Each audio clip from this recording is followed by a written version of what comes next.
I've fallen in love with I love. दिल बोले वाव.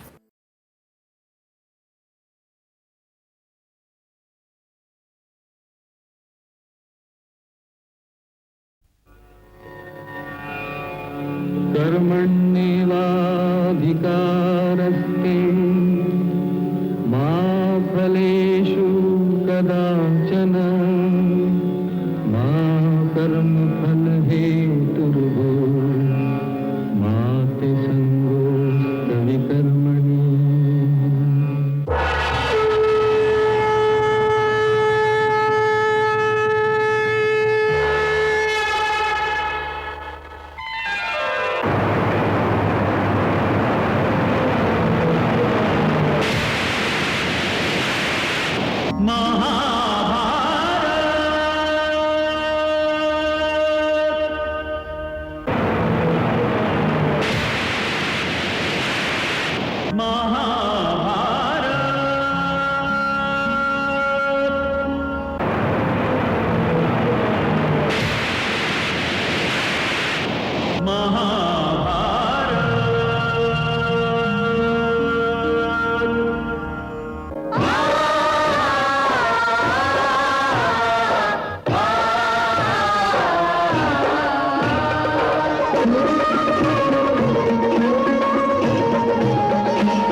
अथ श्री महाभारत कथा।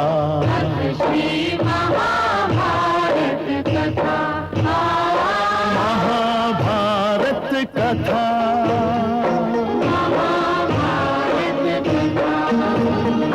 कथा है पुरुषार्थ की, ये स्वार्थ की, परमार्थ की, सारथी जिसके बने श्री कृष्ण भारत पार्थ की। शब्द दिग्घोषित हुआ जब सत्य सार्थक सर्वथा, शब्द दिग्घोषित हुआ।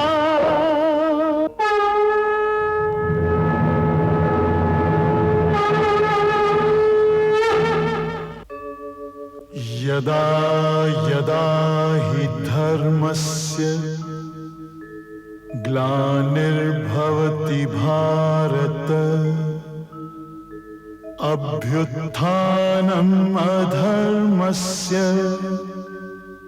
तदात्मानं सृजाम्यहम्, परित्राणाय साधूनां विनाशाय च दुष्कृतां, धर्म संस्थापनार्थाय संभवामि युगे युगे।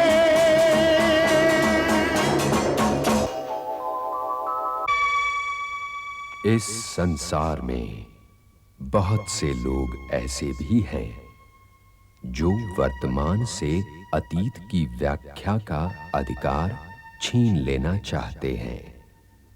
ऐसे लोग व्याख्या और विरूपण में अंतर नहीं कर पाते, या अतीत में अपने निहित स्वार्थ के कारण अंतर करना चाहते नहीं। किंतु यदि वर्तमान अपने यथार्थ के आधार पर अतीत की व्याख्या ही नहीं करेगा तो उससे लाभ कैसे उठाएगा? कोई वर्तमान अतीत की ओर लौट तो सकता नहीं, वो तो भविष्य की ओर जाने के लिए विवश है। अतीत चाहे जितना आदरणीय हो, परंतु उसे जिया नहीं जा सकता। हां, अपने वर्तमान को सुधारने के लिए उसे समझने का प्रयत्न अवश्य किया जा सकता है, और ये प्रयत्न करना वर्तमान का कर्तव्य भी है। ये चिंता का एक और विषय है कि बहुत से विद्वान भी कथन और चित्रण को एक ही माध्यम समझे बैठे हैं। कवि तो ये कह देगा कि कुछ सुनकर कोई पात्र बहुत दुखी या सुखी हुआ, परंतु ये बहुत क्या है। चित्रण के माध्यम को तो ये निर्णय लेना पड़ेगा, क्योंकि कवि तो इस सिलसिले में कोई सहायता कर नहीं सकता। मैं कहना ये चाहता हूं कि ये अधिकार तो सबको है कि वो किसी व्याख्या से सहमत हो या न हो, किंतु व्याख्या को विरूपण कहना तो ठीक नहीं है ना। मैं जो कथा सुना रहा हूं वर्तमान बनकर सुना रहा हूं, इसलिए कथा सुनिए और इसे अपने यथार्थ का वस्त्र पहनाने का प्रयत्न कीजिए।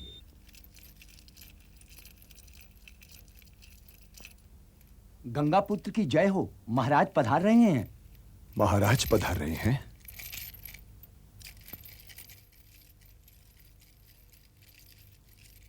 आओ पुत्र। प्रणाम ताजश्री। सुखी रहो। आओ मेरे साथ।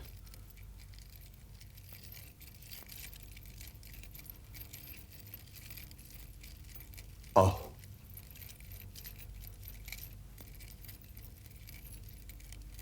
यहां बैठो। और अब मुझे बताओ कि आज इतने दिनों के उपरांत तुम्हें अपना ये बूढ़ा तात कैसे याद आया? मेरा दुर्भाग्य ये है ताजश्री कि स्वयं आप भी मुझे अपने अनुज पुत्रों का शत्रु समझने लगे हैं। मेरे समझने या न समझने का प्रश्न ना उठाओ पुत्र। मुझे तो अब अपने आप पर भी भरोसा नहीं रह गया है। मुझे छोड़ो, क्योंकि यदि मैं किसी गिनती में होता तो दुर्योधन यह मान गया होता कि जिस दिन उसका और अर्जुन का सामना हुआ था उस दिन से महीनों पहले पांडु पुत्रों का अज्ञातवास समाप्त हो चुका था। मेरे ही हस्तिनापुर में मुझ पर पक्षपात का आरोप लगाया जा रहा है पुत्र, पक्षपात का। और कोई मेरे बचाव में बोलने वाला नहीं रह गया है। मेरे ये श्वेत केश अब अकेले रह गए हैं पुत्र, बिल्कुल अकेले रह गए हैं। नहीं, ऐसा न कहिए ताजश्री। गांधारी पुत्र भी आपके हैं और कुंती पुत्र भी आपके हैं, और मैं तो आपका सेवक हूं ही। सेवा की आवश्यकता मुझे नहीं है पुत्र, सेवा की आवश्यकता हस्तिनापुर को है। मेरे और तुम्हारे पूर्वजों की धरोहर हस्तिनापुर को है। तनिक सोचो धृतराष्ट्र, योद्धा युद्ध करते हैं, किसी को विजय प्राप्त होती है तो किसी के भाग्य में पराजय आती है। कोई विजय का ध्वज फहराए हुए अपने घर लौटता है तो कोई वही रणभूमि में वीर गति को प्राप्त होता है। किंतु नगर किसी वृक्ष की भांति अपनी जड़ों से बंधा वहीं खड़ा रहता है और घायल होता रहता है। अरे उसके भाग्य में तो वीर गति को प्राप्त होना भी नहीं लिखा पुत्र, नहीं लिखा। नगर तो केवल बीती हुई शताब्दियों के मलबों में दबकर गुम हो सकता है। मैं तो कभी कभी ये सोचकर डर जाता हूं कि कभी ये नगर शताब्दियों के मलबे से बाहर निकला और इतिहास ने उससे मेरे विषय में, तुम्हारे विषय में कोई प्रश्न किए तो वो क्या उत्तर देगा? क्या वो कहेगा कि हम लोग अच्छे लोग थे, धर्म के रक्षक थे, कर्मयोगी थे? मैं तो नहीं समझता पुत्र, मैं तो ऐसा नहीं समझता। और मेरा दुर्भाग्य देखो पुत्र, मैं जीवित रहने के लिए विवश हूं। अब मेरे भाग्य में कदाचित सुख का एक क्षण भी नहीं रहा।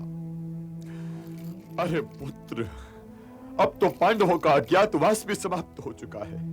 उन्हें बुलाओ, अपनी छाती से लगाओ और उनका ये इंद्रप्रस्थ उन्हें वापस कर दो। मैं आपसे इसी विषय में बात करने आया हूं ताश्री। मत्स्य देश के उपप्लव्य नगर से पुत्र युधिष्ठिर का पत्र आया है कि अर्जुन पुत्र अभिमन्यु के विवाह पर हम लोग अभिमन्यु और उसकी वधू राजकुमारी उत्तरा को आशीर्वाद देने अवश्य आए। युधिष्ठिर का पत्र मेरे पास भी आया है कि तुम्हें जाना उचित नहीं समझता, क्योंकि कुछ पता नहीं कि वहां दुर्योधन क्या कर बैठे। पांडवों को वर्षों के उपरांत सुख के अनुभव का एक अवसर मिला है। वहां जाकर उसे भंग न करो पुत्र। मैंने आचार्य द्रोण से भी यही कहा है। वहां द्रुपद होंगे और आचार्य द्रोण और द्रुपद का आमना सामना उचित नहीं है पुत्र, उचित नहीं है।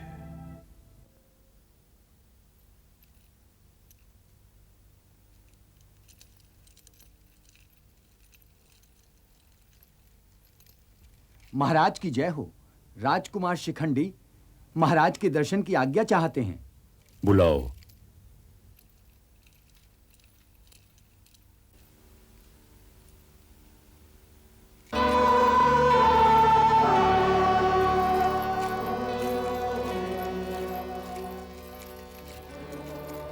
अभिवादन पिताश्री। आयुष्मान भवा। आओ पुत्र, हमारे निकट बैठो। महाराज युधिष्ठिर का पत्र तो तुम्हें मिल ही गया होगा। जी पिताश्री।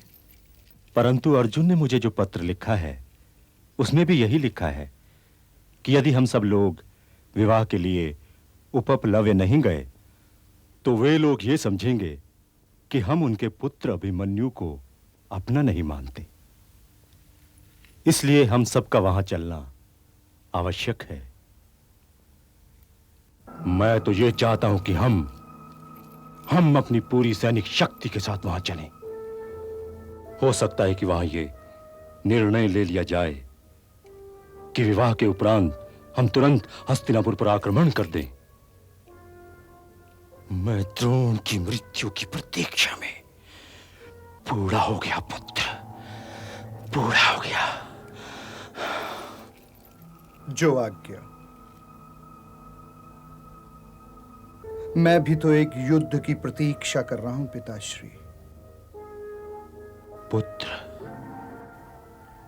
आप तो एक ही जन्म की प्रतीक्षा से थक गए पिताश्री।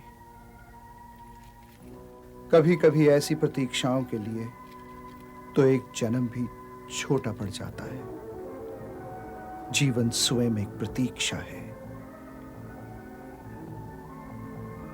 अपने लक्ष्य की ओर भागता रहता है।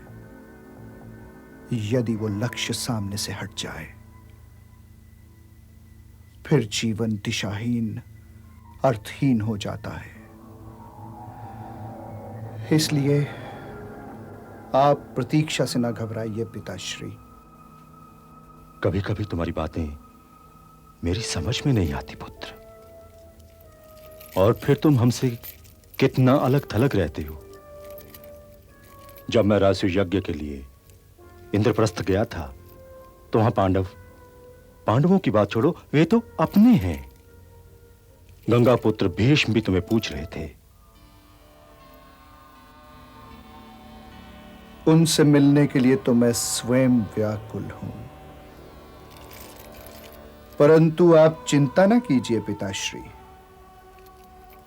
जैसे आपने एक विशेष लक्ष्य के लिए धृष्टद्युम्न की कामना की और वो अग्नि से उत्पन्न हुआ, वैसे ही मैं भी एक विशेष लक्ष्य के लिए अपनी चिता की राख से उत्पन्न हुआ हूं। आपने मुझे भगवान से नहीं मांगा, मैं स्वयं आपके घर आया था। और इसका अर्थ यह है कि मेरे लक्ष्य की ओर जाने वाला मार्ग कदाचित यहीं से निकलता है।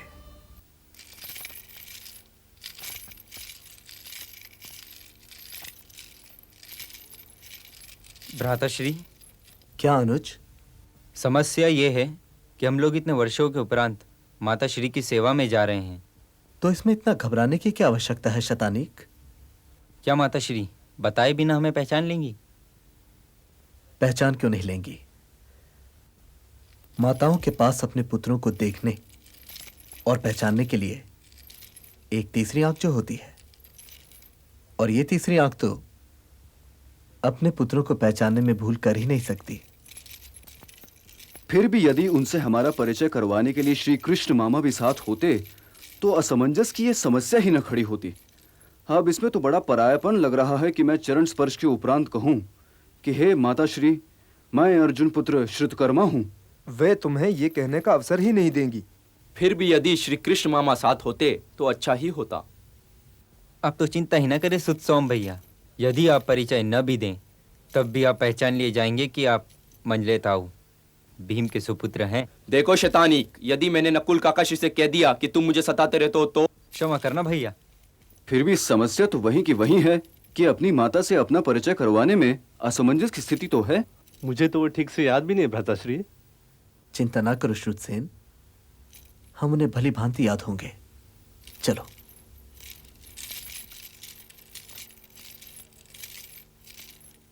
ये तो आपका बड़ा अन्याय है केशव।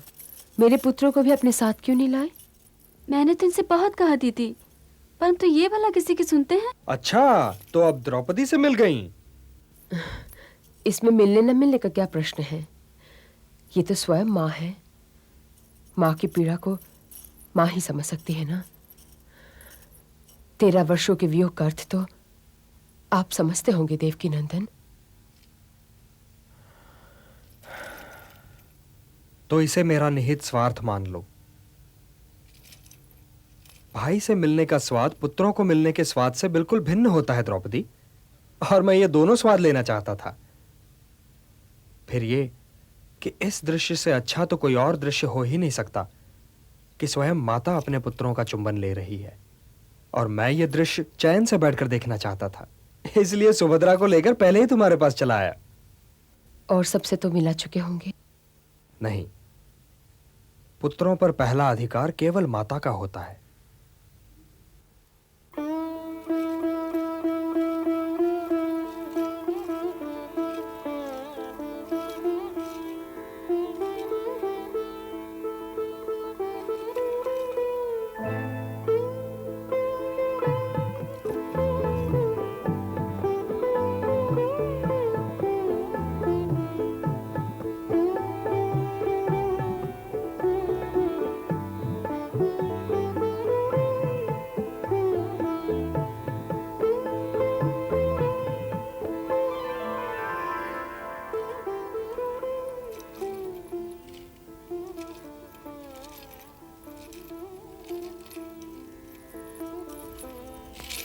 आयुष्मान भवा।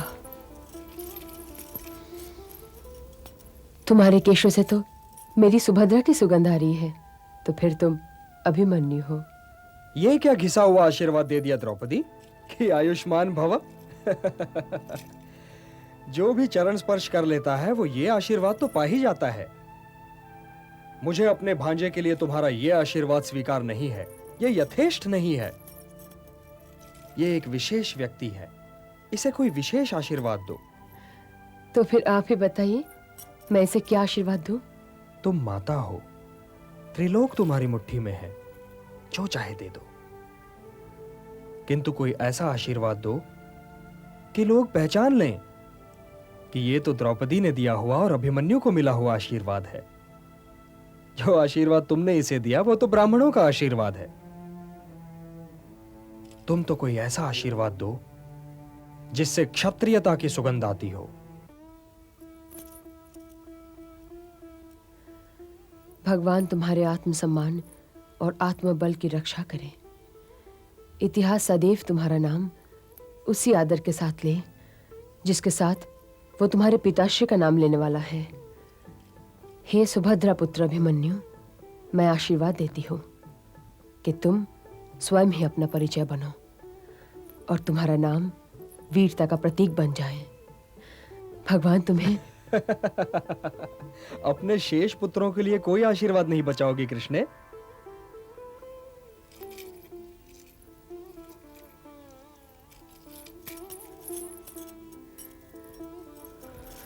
पुत्र प्रतिविंध्य, ब्राह्मण वाला आशीर्वाद तो दे नहीं सकती, इसलिए यह आशीर्वाद देती हूँ कि तुम धर्मराज के पुत्र हो तो धर्म के काम आओ। किंतु अपने बड़े भैया को पहचाना कैसे माता श्री? जैसे तुम्हारी चंचलता से पहचाना कि तुम शतानीक हो, वैसे इसके व्यक्तित्व, शील और दृढ़ता से पहचाना कि ये प्रतिविंध्य है।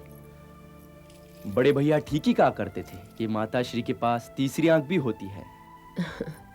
माता के पास केवल एक तीसरी आंख ही नहीं होती पुत्र सुतसोम, उसके पास एक और हृदय भी होता है जिसमें केवल उसके पुत्र रहते हैं।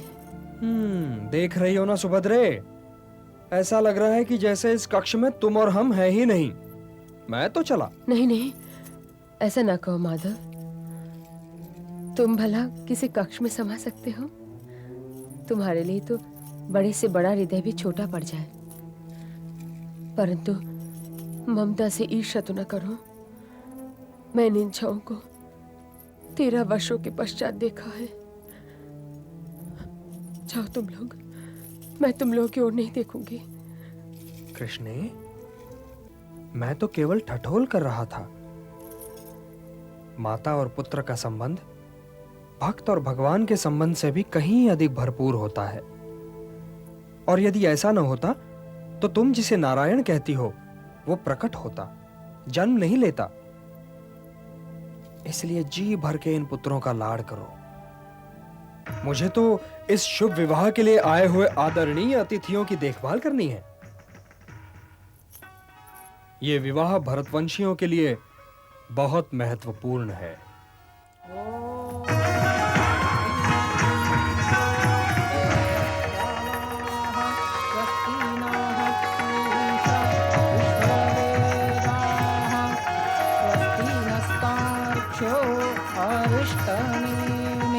स्वस्ति नो बृहस्पतिर्दधातु।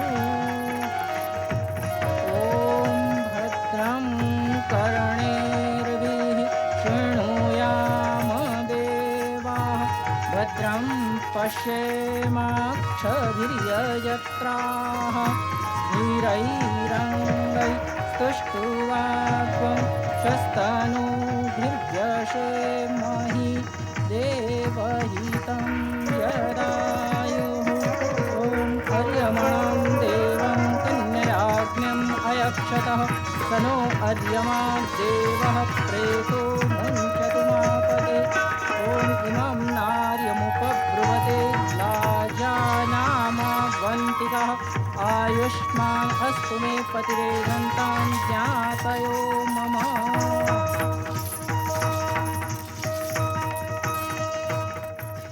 सौभाग्यवती भव। सौभाग्यवती भव। चिरंजीवी भव।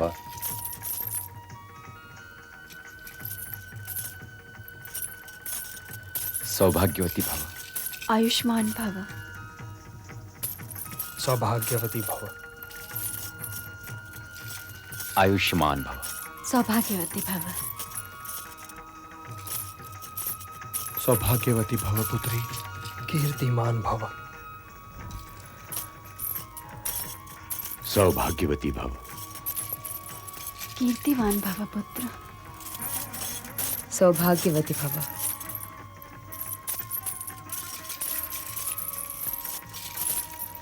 कीर्तिमान भव। आयुष्मान भव पुत्र।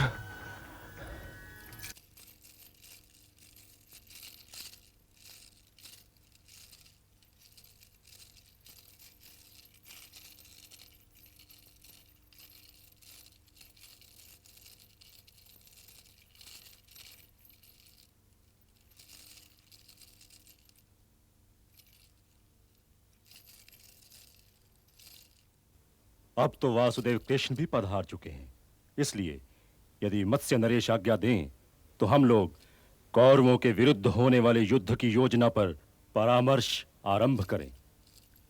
युद्ध? अभी से युद्ध के प्रश्न पर विचार करना तो उचित नहीं लगता। ये आप क्या कह रहे हैं मधुसूदन? अभी तो मैंने कुछ कहा ही नहीं धृष्टद्युम्न। हाँ, कुछ कहने जा अवश्य रहा हूं। मैं भी कौरवों और पांडवों का इतिहास जानता हूं।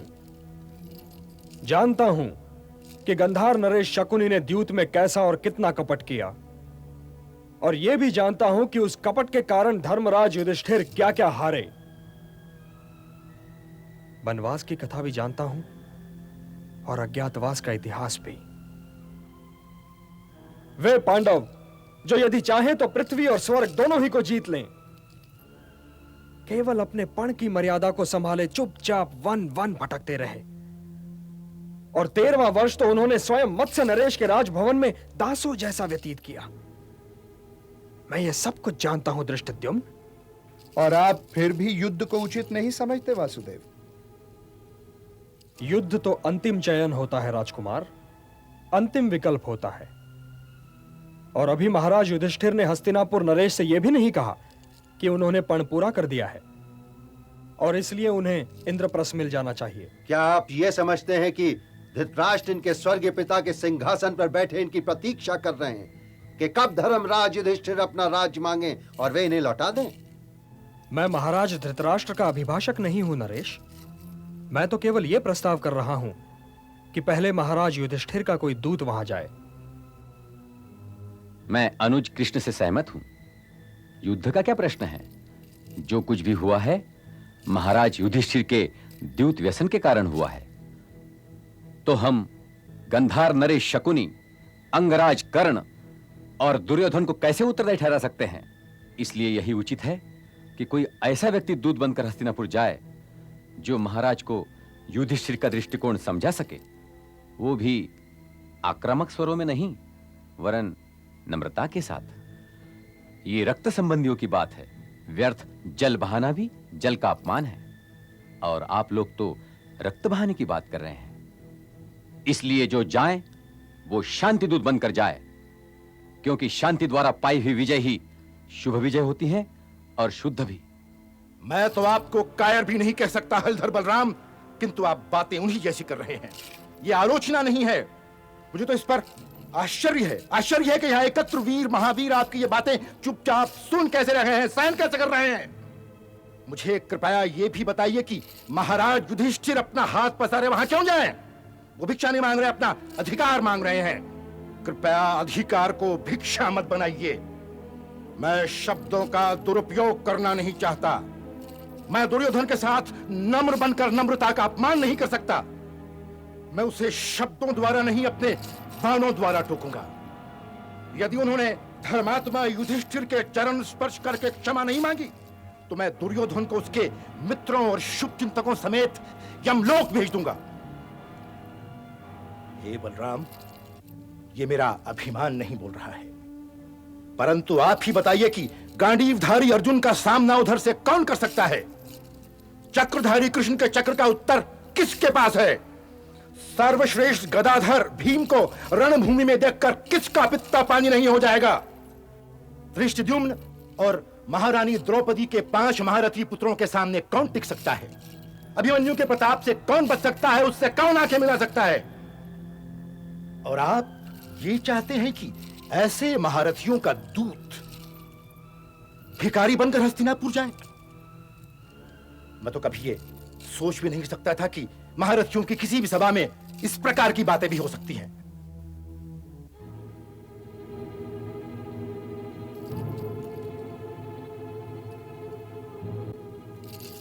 और हे हलधर, क्या आप ऐसा ही सोचते हैं कि दुर्योधन महाराज धृतराष्ट्र को इंद्रप्रस्थ लौटाने देगा? क्यों नहीं लौटाने देगा? महाराज के आदेश पर द्यूत में जीती हुई सारी पांडव संपत्ति क्या उसने एक बार लौटा नहीं दी थी? और फिर वहां गंगा पुत्र भीष्म, द्रोणाचार्य और कृपाचार्य जैसे आदरणीय महापुरुष भी उपस्थित हैं। वे न्याय करेंगे। उन महापुरुषों के न्याय की गाथा तो मेरी पुत्री द्रौपदी से सुनिए। हे मधुसूदन, आपको यह सब बतलाने की आवश्यकता नहीं कि गंगापुत्र भीष्म, आचार्य द्रोण, कृपाचार्य और महात्मा विदुर के होते हुए भी पांडवों पर कैसे कैसे अत्याचार हुए। जब मैं अपनी पुत्री द्रौपदी के अपमान के विषय में सोचता हूं तो मेरी नसों में लहू यूं खोलने लगता है जैसे मेरे अंदर का ज्वालामुखी फटने वाला हो। पांडवों ने किसी मर्यादा का उल्लंघन नहीं किया।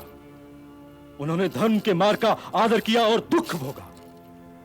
परंतु अब पांडवों और हस्तिनापुर की भ्रष्ट राजनीति के बीच केवल एक रणभूमि ही रह गई है, बस एक रणभूमि।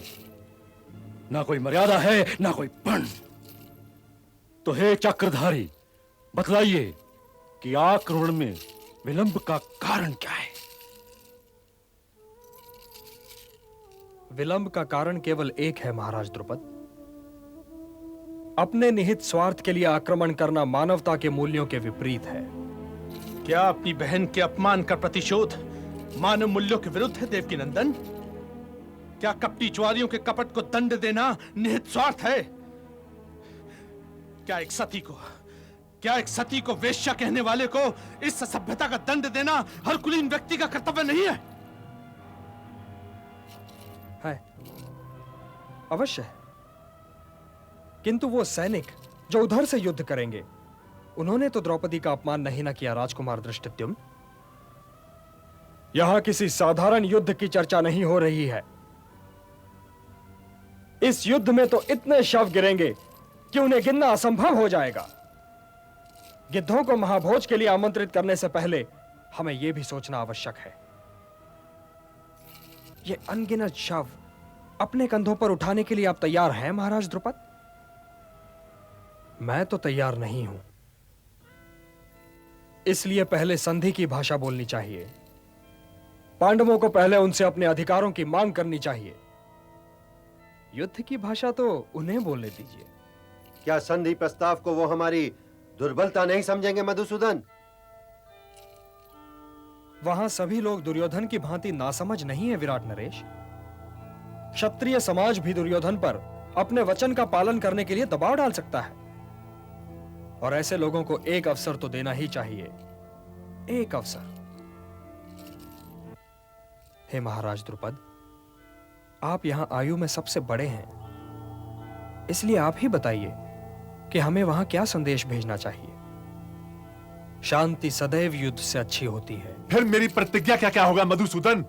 पांचाली के खुले हुए केशों का क्या होगा? अब हम संधि करके इंद्रप्रस्थ लौट जाएं और द्रौपदी से यह कहें कि जीवन भर अपने केश खुले रखो? क्या तुम्हारी प्रतिज्ञा मानव कल्याण से अधिक मूल्यवान है कुंती पुत्र भीम? यदि आपकी प्रतिज्ञा के दामों शांति मिले तो समझिए शांति बहुत सस्ती मिली।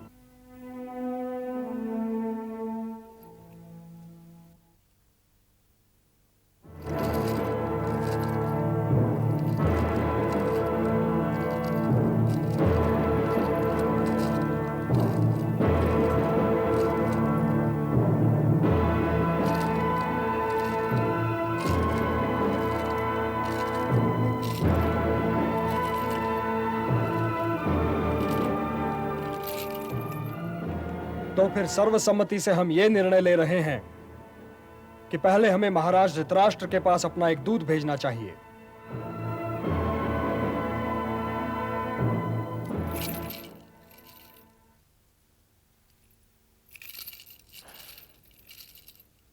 हमें कोई ना कोई निर्णय तो लेना ही पड़ेगा ताजश्री। निर्णय तो एक ही लिया जा सकता है विदुर, पर सबसे पहले तुम ही उसके मार्ग में अपने किंतुओं और परंतुओं के रोड़े डालना आरंभ कर दोगे। मुझे इन शब्दों से प्रेम नहीं है ताजश्री। आप ही इन शब्दों के बिना कुछ कहने का प्रयत्न कर देखिए। जिस राज्य में निष्ठाएं अलग अलग डोरियों से बंधी हुई हों, उसमें इन शब्दों के सहारे के बिना जीना संभव नहीं है। आपकी विवशता तो फिर भी मेरी समझ में आ जाती है, किंतु आचार्य द्रोण और आचार्य कृप की विवशता मेरी समझ में नहीं आती। ये जाकर महाराज से ये क्यों नहीं कहते कि इससे पहले कि पांडव अपना दूत यहां भेजें, वो स्वयं अपने दूत को वहां भेजकर उन्हें आमंत्रित करे और उनका राज मुकुट उन्हें लौटा दे। क्या महाराज हमारा कहा मान लेंगे? वो महाराज जाने आचार्य, किंतु क्या उनसे निवेदन करना हम सब लोगों का कर्तव्य नहीं है? अवश्य, यह कहना हमारा कर्तव्य है। हम सब हस्तिनापुर के शुभचिंतक हैं। आप ठीक कह रहे हैं कृपाचार्य जी। परंतु फिर वही परंतु। या आप लोग परंतुओं की मृग तृष्णा से निकलने का प्रयत्न क्यों नहीं करते? ये शब्द कायरों की ढाल है आचार्य, कायरों की ढाल। मुझे किसी ढाल की आवश्यकता नहीं है गंगा पुत्र भीष्म, परंतु मैं हस्तिनापुर के राजध्वज से विश्वासघात नहीं कर सकता। भले ही वो ध्वज आपको धर्म के मार्ग से भटका ही क्यों न दे आचार्य द्रोण। मैं धर्म की परिभाषा अच्छी तरह से जानता हूं महात्मा विदुर। हस्तिनापुर की रक्षा करना ही मेरा धर्म है। आप हस्तिनापुर की रक्षा नहीं कर रहे हैं आचार्य द्रोण, आप रक्षा कर रहे हैं महाराज धृतराष्ट्र के पुत्र मोह और दुर्योधन की महत्वाकांक्षा की। आप रक्षा कर रहे हैं गांधार नरेश शकुनी के कपट की। आप रक्षा कर रहे हैं कर्ण और दुशासन की असभ्य वीरता की। आप बचा रहे हैं विष के उन कटोरों को जो यदि बच गए तो ना हस्तिनापुर बचेगा और ना ही भरत वंश की मर्यादा। अब भी कुछ नहीं बिगड़ा है आचार्य द्रोण, कुछ नहीं बिगड़ा है।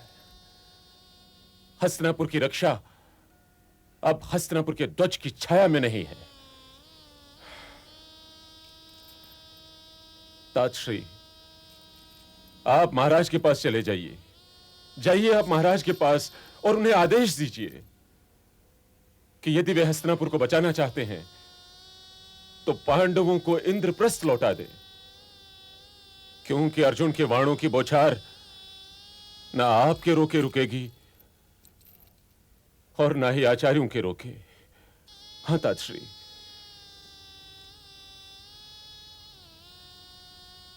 ब्राह्मण को डराने का प्रयत्न न कीजिए महात्मा विदुर। ये डरा नहीं रहा है आचार्य, ये बता रहा है। युद्ध में आपको कोई नहीं हरा सकता। मुझे भी इच्छा मृत्यु का वरदान मिला हुआ है, परंतु क्या पांडवों को हराने में ही सचमुच हमारी जीत होगी आचार्य? यदि युद्ध हुआ तो विजय श्री का वरदान चाहे दुर्योधन को मिले या युधिष्ठिर को, मेरी आपकी और कृपाचार्य की हार तो सुनिश्चित की है आचार्य, सुनिश्चित। क्योंकि इस युद्ध में जो घाव लगेगा वो हम ही को लगेगा और जो शव गिरेगा वो हमारा ही शव होगा, हमारा। इसलिए यदि युद्ध हुआ तो यह न हस्तिनापुर के हित में होगा न हमारे। परंतु हम करें क्या गंगापुत्र? हम युद्ध को रोकने का प्रयत्न करें आचार्य, प्रयत्न। हम चलकर महाराज से यह निवेदन करें कि वो घड़ी भर के लिए अपने पुत्र के विषय में सोचना छोड़कर हस्तिनापुर के विषय में सोचने का कष्ट करें। पांडवों को उनका इंद्रप्रस्थ वापस कर दें। क्या यह उचित नहीं होगा ताश्री कि हम इस विषय में दुर्योधन से भी पूछ लें? राजा तुम हो या दुर्योधन, हस्तिनापुर की रक्षा करना तुम्हारा कर्तव्य है, तुम्हारा। किंतु दुर्योधन हस्तिनापुर का युवराज है ताश्री। यह किसके नीति शास्त्र में लिखा है कि युवराज की आज्ञा लिए बिना महाराज कोई निर्णय ही नहीं ले सकता?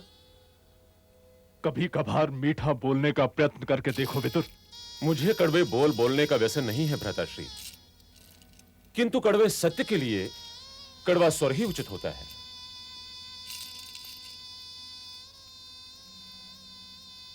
महाराज की जय हो। महाराज द्रुपद के राजपुरोहित महाराज युधिष्ठिर का संदेश लेकर हस्तिनापुर आए हैं और महाराज के दर्शन के अभिलाषी हैं। जो मैं नहीं चाहता था वही हुआ है। एक बात ध्यान में रखना पुत्र कि शांति का मार्ग बंद नहीं हुआ है, वो अब भी खुला हुआ है, अब भी खुला हुआ है। विदुर। आज्ञा महाराज। युधिष्ठिर के दूत से मैं राज्यसभा गृह में मिलूंगा। आप यहीं क्यों नहीं मिल लेते महाराज? यदि स्वयं प्रिय युधिष्ठिर यहां आया होता तो मैं उससे यहीं मिलता, परंतु किसी राजा के दूत से राज्यसभा में मिलना ही उचित होगा। कैसा दूत? किसका दूत? परंतु इतना चिल्लाने की क्या आवश्यकता है भांजे? हम लोग कोई बहरे थोड़े ही हैं। यदि दूत आया है तो वो चला भी जाए। पिताश्री ने उसे लौटा क्यों नहीं दिया? और उन निर्लजों ने यह नहीं सोचा कि दूत भेजने के स्थान पर उन्हें स्वयं 12 बरस के वनवास को चले जाना चाहिए था, क्योंकि मैंने उनके अज्ञातवास को भंग कर दिया है। धर्मराज बना फिरता है, जो हारना नहीं जानता वो खेलता ही क्यों है? और पितामह गुरु द्रोण और कृपाचार्य पिताश्री पर दबाव डालेंगे। द्यूत महाराज ने नहीं जीता था, तुमने जीता था दुर्योधन।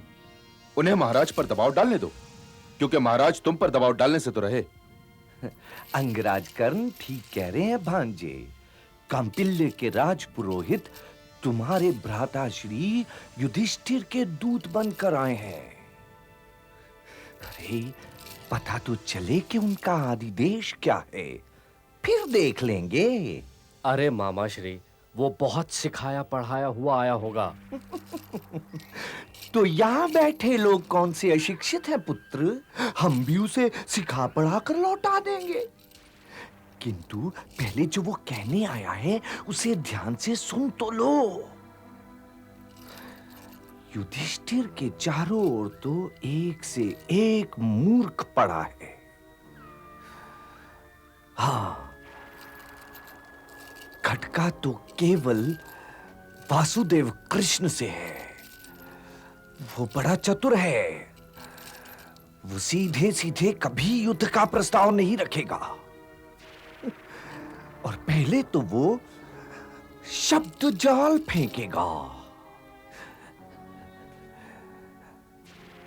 दूत का आदि देश जानने के उपरांत ही ये पता चल सकेगा कि वो देवकी नंदन क्या सोच रहा है। यदि तुम इस एक व्यक्ति को मार्ग से हटा लो पुत्र, तो मैं पांडवों को उनके मित्रों सहित एक अनंत अज्ञातवास के वनखंड में भटकने के लिए छोड़ आऊं। बस तुम उस मायावी कृष्ण पर दृष्टि जमाए रखो दुर्योधन, दृष्टि जमाए रखो। और अपने क्रोध के कोष को यूं ना लुटाओ, यूं ना लुटाओ अंगराज। क्योंकि यदि युद्ध हुआ तो इसी क्रोध की तुम्हें आवश्यकता होगी। इसे बचा कर रखो, इसे बचा कर रखो।